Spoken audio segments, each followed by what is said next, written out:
Hey everyone, in this video I'm going to walk you through the full process on how to pull together a time-blended image within Photoshop. We're going to be focusing on one of the images that I shot within the recent Seascapes video that I released. I'll leave a link to that video here. And with that, I'd say let's just jump right in.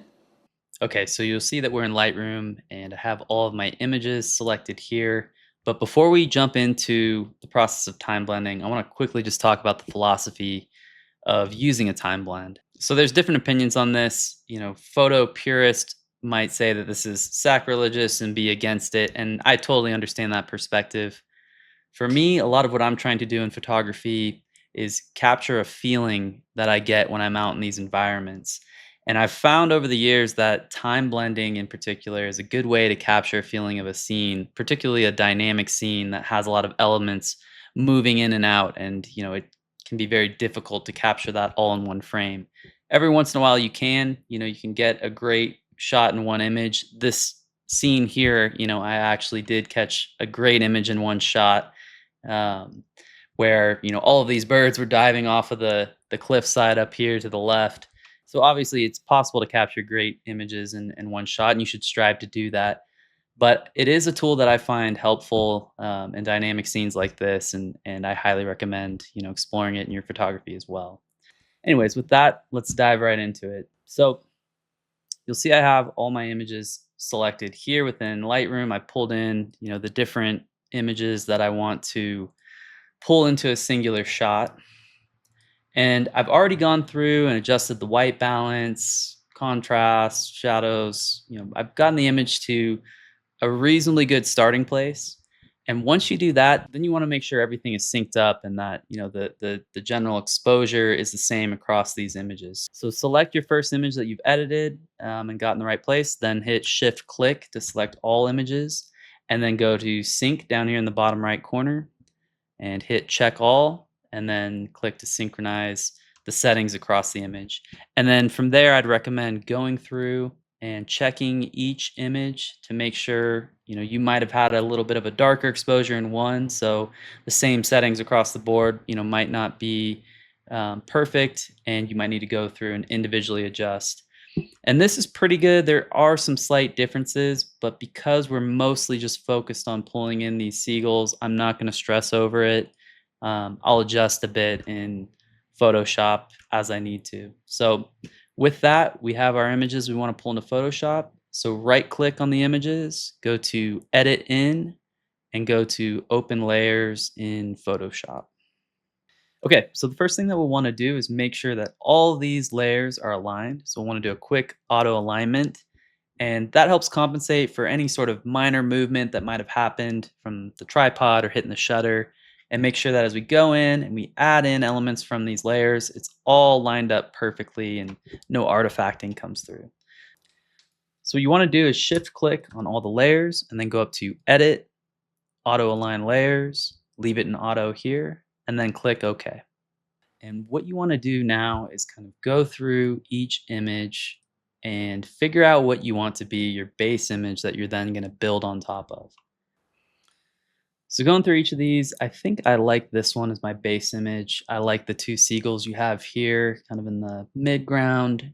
And then we actually have two flying off in the distance here. And I just like the overall tones of this image. So we're going to select this one as our base. And what we want to do with our base image is drop it down to the bottom here. And then we'll slowly work up each image and add in from there. So with this first layer, we just want to add in, you can see as I toggle the visibility, just this one seagull right up here. So in order to do that, you go down to the bottom right here, and you select this icon for layer mask and add a layer mask to that layer. And then hit Control I to invert the layer mask. You'll see that that bird has disappeared. So now we want to brush him back in. So we'll set the opacity to 100. We'll do flow 100 as well. And then go over here and make sure that you have a white brush. So we have a white brush, and then I think the bird was somewhere here, and just brush him in. Might be helpful actually to zoom in a bit.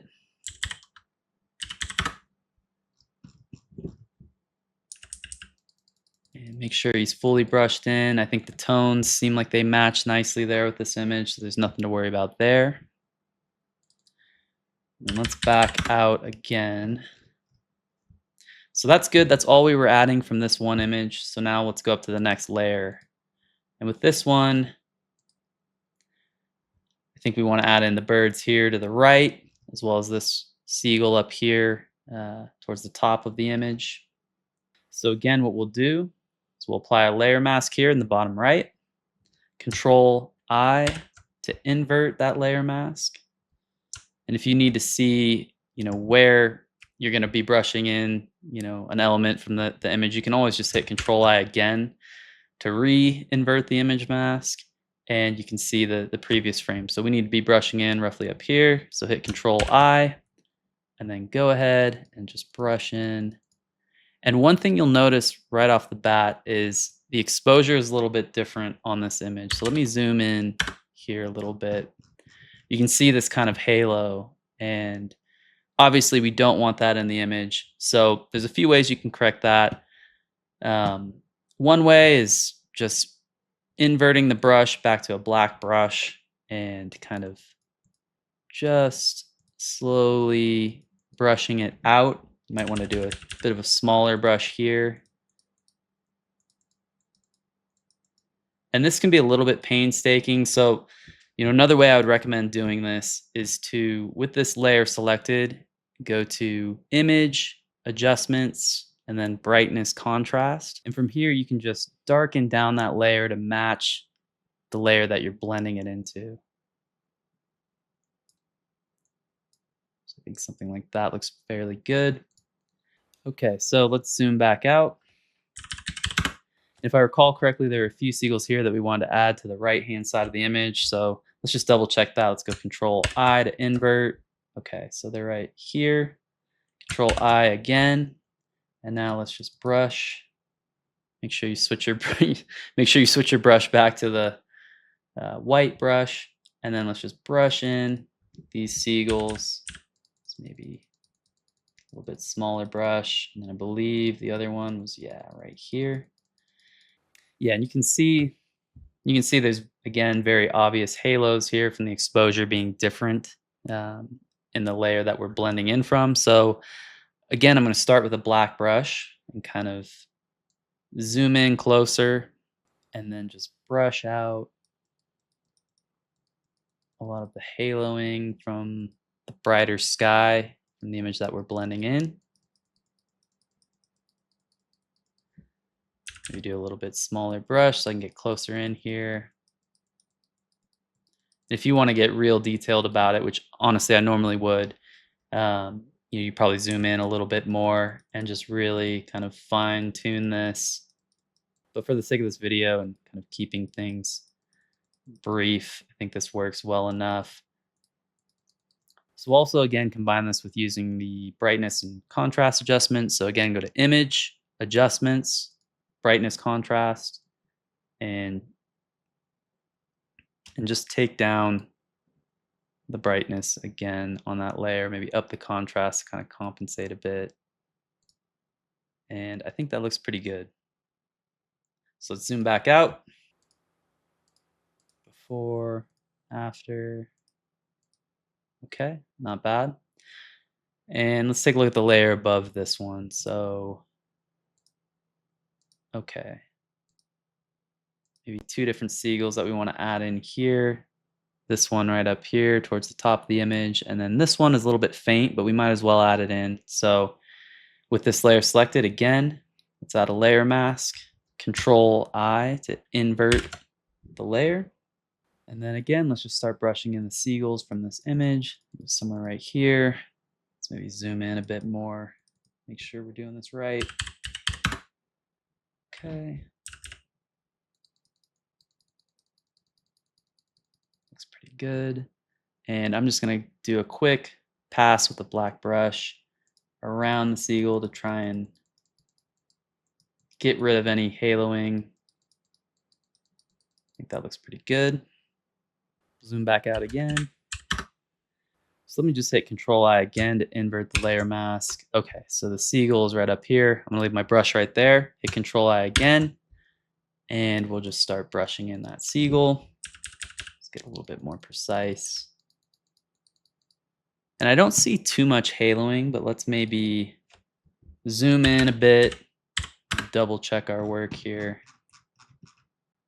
So yeah, there might be a little bit of subtle haloing. So let's go back to a black brush, get in here a little bit close and kind of brush that out. I think that looks pretty good.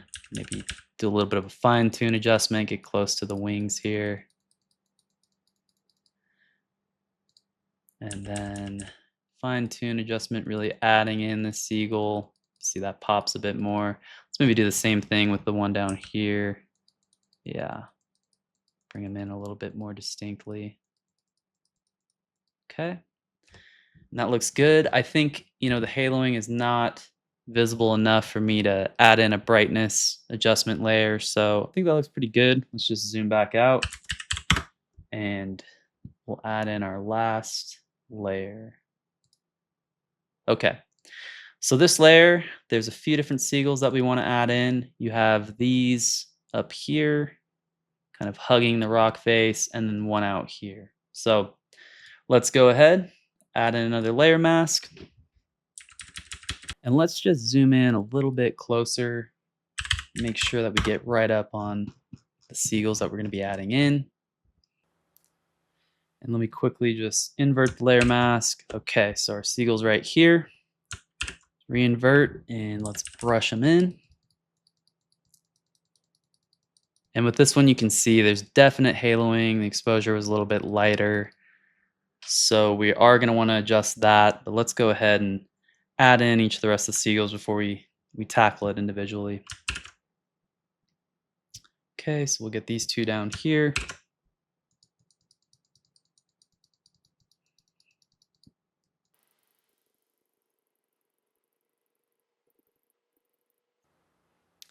And then there was one more over here that we wanted to add in. So let's double check where that guy's placed.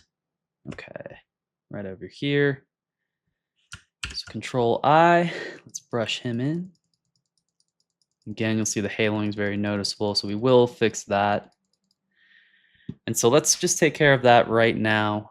So with each of these, black brush, brush out some of the halo here.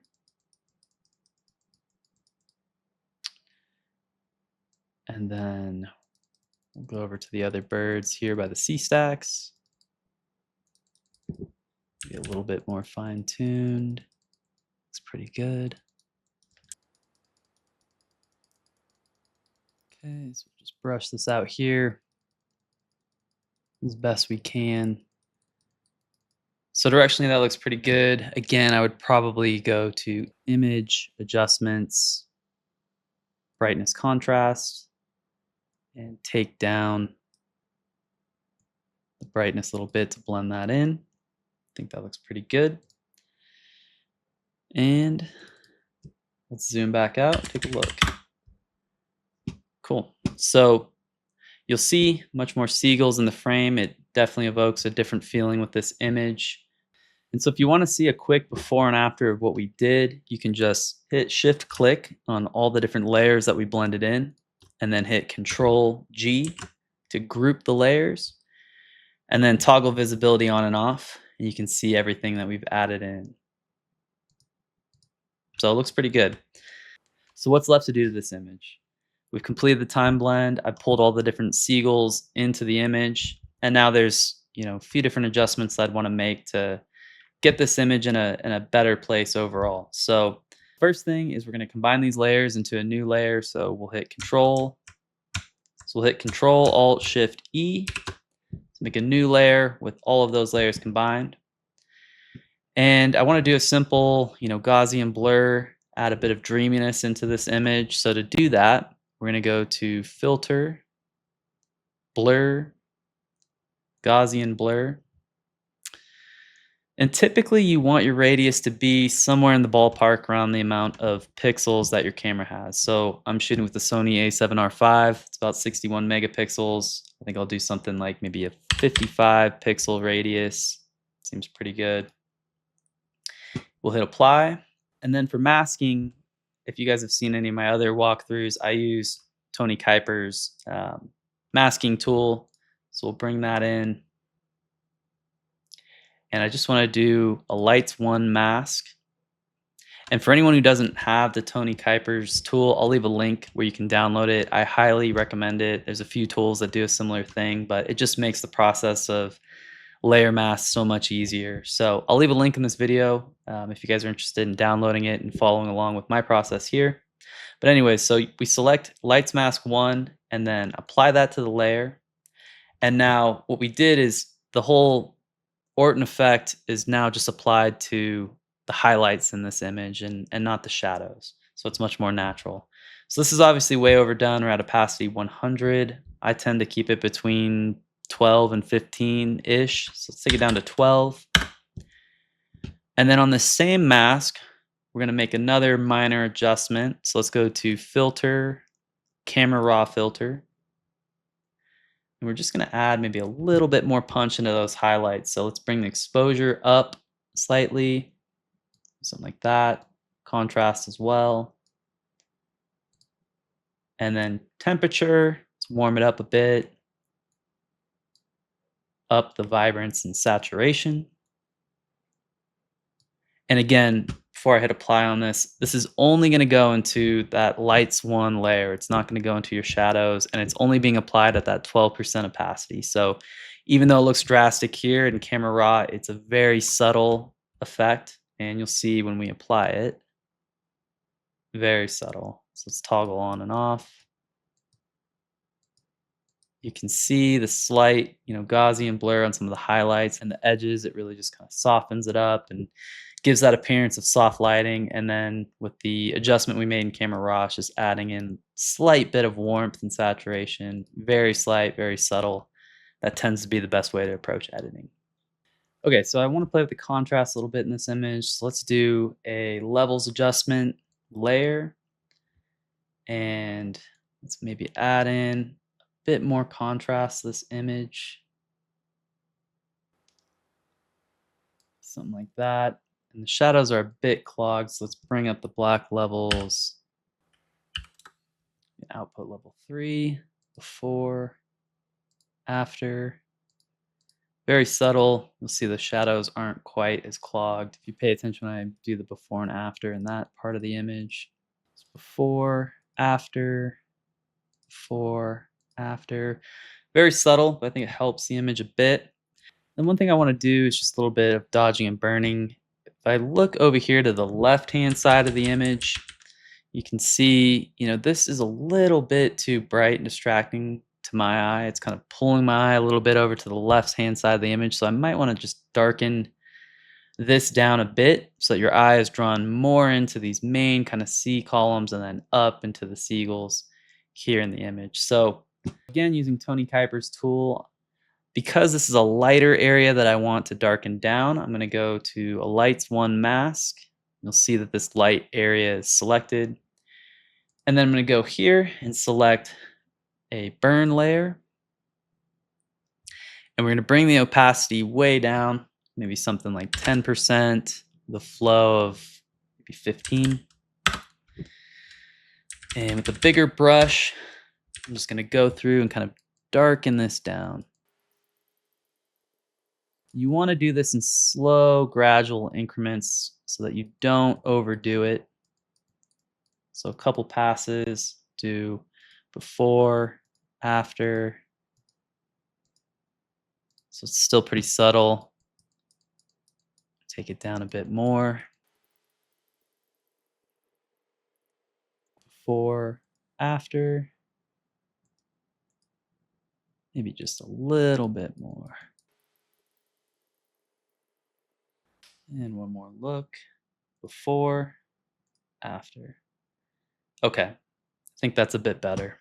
So I think that's it as far as the adjustments in Photoshop. I do want to do a few more adjustments in Lightroom. So what we'll do is we'll merge these layers and then save our image. We'll head over to Lightroom and add in a few more adjustments.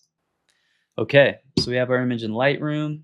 Just gonna add a little bit of sharpening, mask that a little bit. And a few things I want to do. Right now, the image is very open. There's not much of a vignette, so we're going to add a vignette in. And to do that, we'll go over here to the masking options, and we'll just select a radial gradient. Let's do a big, wide radial gradient, and select invert. And you'll see everything in red is where the mask is being applied. So with the radial gradient selected, let's just take down the exposure a bit. Maybe something like that. Up the contrast a little. Maybe bring down the highlights. And maybe we'll take the temperature down towards blue a little bit. This can kind of help lead the eye, as blue or cooler colors tend to repel the eye and warm kind of attract the eye in. And so you'll see we have all this warm, lighting in the center of the image, which is where we want the eye to go. So I think that works fairly nicely. So let's just see a quick before and after. Yeah.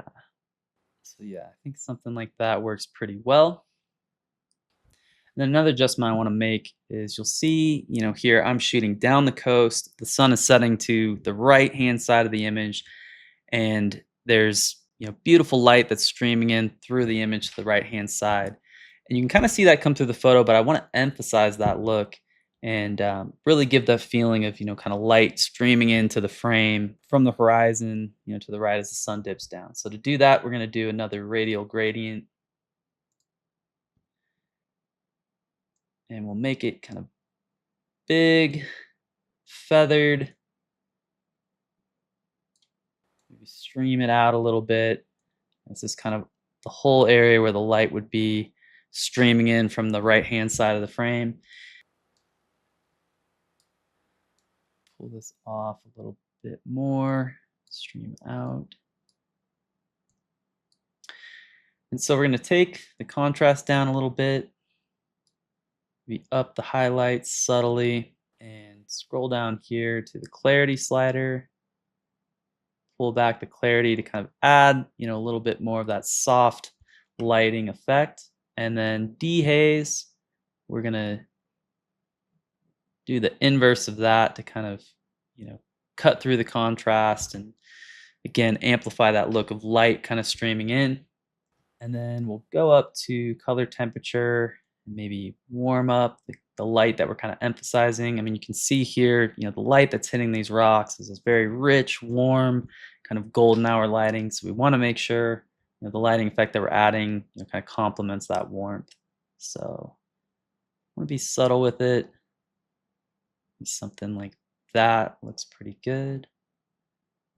And then let's just do a quick before and after. So before, after, I think that works pretty well. And then I think we'll just add in a bit of saturation to the image. I like to use the camera calibration panel at the bottom. I think this kind of blue primary slider tends to add in some very natural looking saturation, but it will amp up the blues a bit in the image. So you might need to bring the blues down to compensate for it. But I think for this image, it works pretty well. So just do it subtly. I think maybe something like that.